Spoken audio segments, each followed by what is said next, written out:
Hello everyone, BK campus में आपका फिर से स्वागत है। और लास्ट डे हम लोगों ने क्लास 9th में फिजिक्स में मोशन में अपने एक लेक्चर को सुना था। ठीक है, आगे अब हम लोग जो है आज उसके आगे अपना स्टार्ट करेंगे फिर से आज। ठीक है, तो एक बार हम लोग पहले जो लेक्चर 1 में जो हम लोगों ने चीज़ों को देखा था, ठीक है, तो सबसे पहले समझते हैं कि मोशन जो है किसी भी ऑब्जेक्ट के अंदर होता है। ठीक है, इसका मतलब ये है बेटा कि दुनिया के किसी भी ऑब्जेक्ट के अंदर केवल दो स्टेट होती होगी। कितनी स्टेट होती होगी? दो। ठीक है ना? कौन कौन दो स्टेट होती होगी? एक रेस्ट और दूसरा मोशन। ठीक है, रेस्ट की बात अब जैसे अगर हम लोग डिस्क्राइब करें इसको तो देखिएगा कि अगर कंडीशन के बेसिस पे हम लोग जाते हैं तो यहां पर देखिएगा कि स्टेट कौन कौन से हो सकते हैं। स्टेट एक हो सकता है रेस्ट, ठीक है ना, और दूसरा हो सकता है मोशन। अब हम लोग किस कंडीशन को स्टेट में होना बोलेंगे? तो अगर कोई ऑब्जेक्ट टाइम के साथ अपनी पोजीशन को चेंज नहीं करता है, when the object does not change its position with respect to time. Clear है? तो देखेंगे position not change, position not change, ठीक है ना, और इसमें पोजीशन चेंज। ठीक है ना, इतनी बात जो है हम लोगों ने प्रीवियस लेक्चर के थ्रू समझ लिया है कि अगर कोई भी ऑब्जेक्ट है दुनिया में तो वो दो ही कंडीशन में रह सकता है, या तो वो रेस्ट में होगा और या तो फिर मोशन में होगा। क्लियर है ये बात? अब रेस्ट किसको बोलते हैं? अगर कोई ऑब्जेक्ट टाइम के रिस्पेक्ट में अगर अपनी पोजीशन को चेंज नहीं करता है तो इसका मतलब कि वो रेस्ट में है। और अगर कोई पोजीशन चेंज करता है, ठीक है ना, अगर कोई ऑब्जेक्ट पोजीशन चेंज करता है विथ रिस्पेक्ट टू टाइम, ठीक है, विथ रिस्पेक्ट टू टाइम, ठीक है ना, विथ रिस्पेक्ट टू इस तरीके से, तो वो ऑब्जेक्ट जो है वो मोशन में। ठीक है, अच्छा, लास्ट डे हम लोगों ने फिजिकल क्वांटिटी में हम लोगों ने समझा था स्केलर क्वांटिटी के बारे में और वेक्टर क्वांटिटी के बारे में। क्लियर है बच्चों? अब समझिएगा कि अभी हम लोग जो है motion in a straight line के बारे में अपनी बात को समझेंगे, क्योंकि हम लोग अगर बात करें तो सबसे पहले तो ये जान के रखिएगा, अपने दिमाग में पहले से बिठा के रखिएगा कि मोशन जो है ना वो बहुत सारे तरीके से हो सकता है।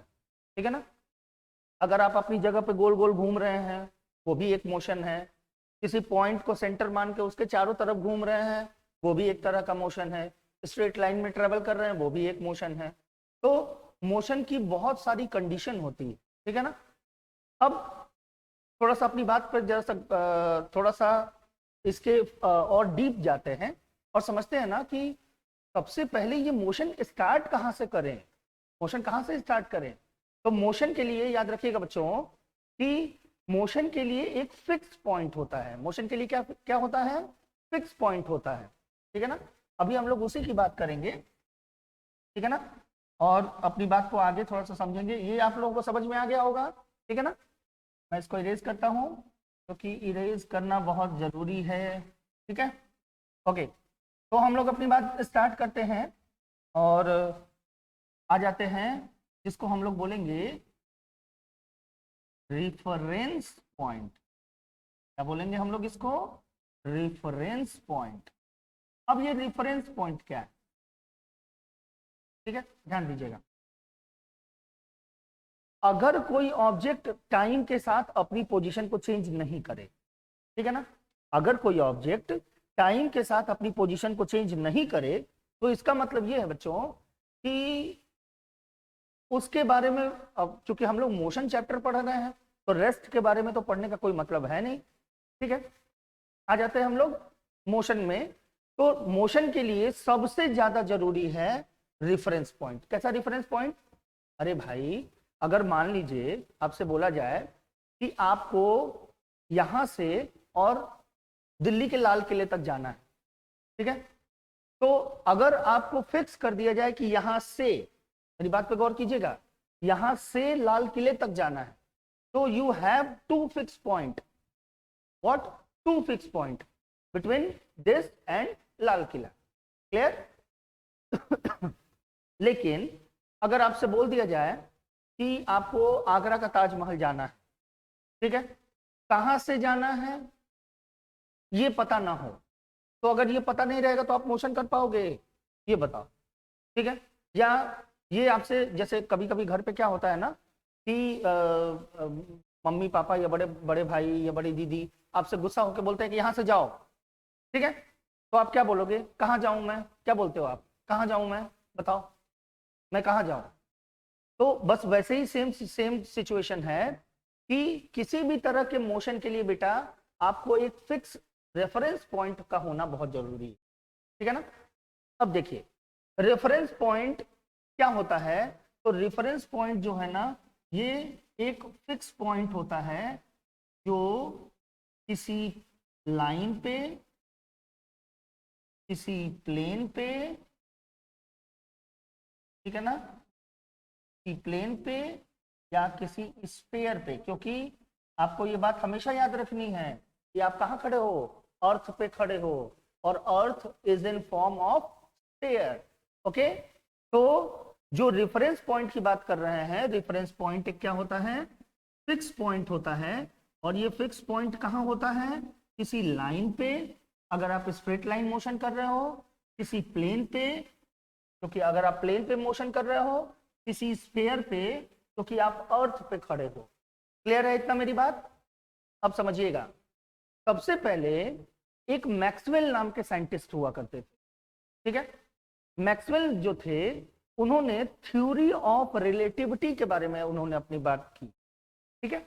अब ये थ्योरी ऑफ रिलेटिविटी क्या है? जब किसी भी ऑब्जेक्ट के पोजीशन के बारे में बात करते हैं, ठीक है ना, जैसे क्लासरूम में भी मैंने बोला कि राम जो है ना, राम जो है वो श्याम से पढ़ने में तेज है. ठीक है? तो मैं मैं किसको तेज बता रहा हूं? राम को.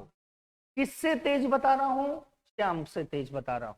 इसका मतलब ये है कि मैं इन दो बच्चों में कंपेयर कर रहा हूं, और मैंने बोला कि राम पढ़ने में तेज है. सिंपल सी बात है. लेकिन जब मैंने कंपैरिजन कर दिया तो स्पेसिफिक कुछ गुण जो थे, जो कि दोनों के थे, ये भी पढ़ता है, ये भी पढ़ता है. ठीक है? ये भी पढ़ने में ठीक है, ये भी पढ़ने में ठीक है, बट इसके पास एक्स्ट्रा ऑर्डिनरी क्वालिटी है. इस वजह से मैंने बोला कि राम पढ़ने में तेज है. किससे तेज है? श्याम से तेज. क्लियर है ना? तो हमेशा याद रखिएगा बेटा कि आपको मोशन के लिए एक फिक्स पॉइंट का होना बहुत जरूरी है. अगर फिक्स पॉइंट नहीं है तो आप मोशन का स्टार्टिंग कहां से करेंगे ये आपको पता नहीं रहेगा. क्लियर है ना? तो इस बात को समझिएगा. तो मैंने बताया कि रेफरेंस पॉइंट एक फिक्स पॉइंट होता है जो कि कहां प्रेजेंट होता है? किसी लाइन पे, किसी प्लेन पे, या तो फिर स्फीयर पे. ठीक है ना?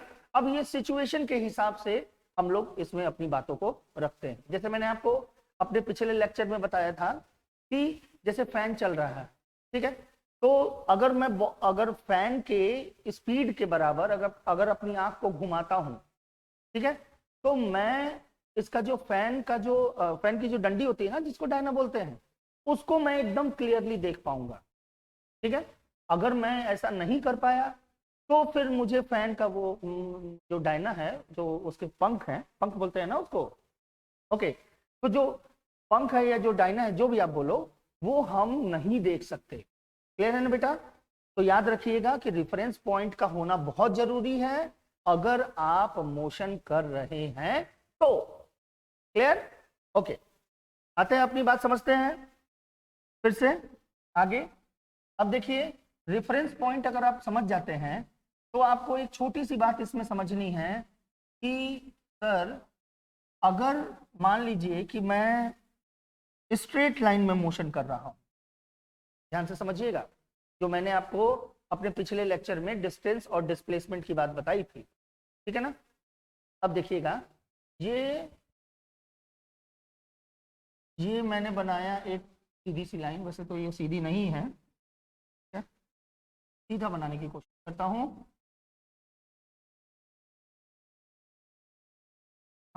ठीक है। अब अगर मैं ये लाइन सीधा बनाने की कोशिश करता हूं तो देखिए, अब इस पे मैं कुछ पॉइंट दिखा रहा हूं आपको कैसे। अब ये देखिए, यहां पर मैंने लिख दिया 10, यहाँ पे 20, यहाँ पे 30, 40, यहाँ पे 50, यहाँ पे 6, और यहाँ पे मैंने इसको बोला पॉइंट ए, को बोला बी, को बोला।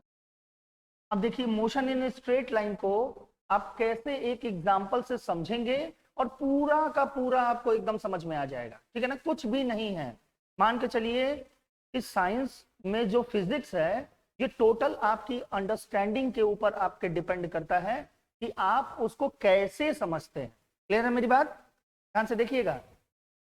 अब एक बच्चा है जो ए से मोशन स्टार्ट करता है, मान लेते हैं उसका नाम फैशन वाला कोई भी नाम ले लीजिए आप, ठीक है ना। ठीक है, मैं अपने एक फेवरेट स्टूडेंट का नाम ले लेता हूं, ठीक है, मान लेता हूं ए, ठीक है। अब ये जो मैंने ए नाम लिया, ये ए जो है यहां से ए पॉइंट से अब सेम मिल जाता है, तो मैं यहाँ पे बदल देता हूँ, अपने फेवरेट स्टूडेंट को थोड़ा सा गुस्सा कर दूंगा, ठीक है। मान लेता हूँ कि यहाँ पर जे, ठीक है। अब ये जे जो है पॉइंट ए पर से मोशन करना स्टार्ट करता है, ठीक है। ए से पहले गया, ए गया, फिर सी गया और फिर बी गया, ठीक है। अब ये चीजें आपको क्वेश्चन में दी हुई होंगी, ठीक है ना। तो देखिए, तो अब इसमें आपको क्या कैलकुलेट, अब आपको इसमें पूछेगा क्या, तो इसमें आपको दो चीजें पूछता है, एक डिस्टेंस और दूसरा डिस्प्लेसमेंट,